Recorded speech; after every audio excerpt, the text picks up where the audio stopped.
அமெரிக்க விண்வெளி ஆராய்ச்சி நிறுவனமான நாசா நிலவில் அணு உலை அமைக்க திட்டமிட்டுள்ளது. கடந்த மாதம் நாசாவின் இடைக்கால நிர்வாகியாக நியமிக்கப்பட்ட அமெரிக்க போக்குவரத்து செயலாளர் ஷான் டஃபி நிலவின் மேற்பரப்பில் அணு உலை ஒன்றை அமைக்கும் திட்டத்தை அறிவிக்க உள்ளதாக செய்திகள் வெளியாகியுள்ளன.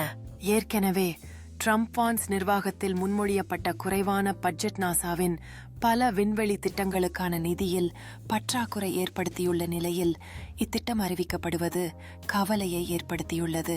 அதிகப்படியான நீர் வளத்தை தேடி நிலவின் தென் துருவத்தை நோக்கி அனைத்து முக்கிய விண்வெளி பயண நாடுகளும் படையெடுத்து வருகின்றன. அங்கு நீர் கண்டுபிடிக்கப்பட்டால் உயிர் ஆதரவு அமைப்புகளுக்கு தேவையான தண்ணீரை பிரித்தெடுக்க முடியும்.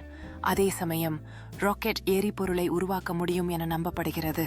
நிலவின் இருண்ட தென் துருவத்தில் உள்ள பள்ளங்களில் நீர் இருக்கலாம் என விஞ்ஞானிகளால் சந்தேகிக்கப்படுகிறது.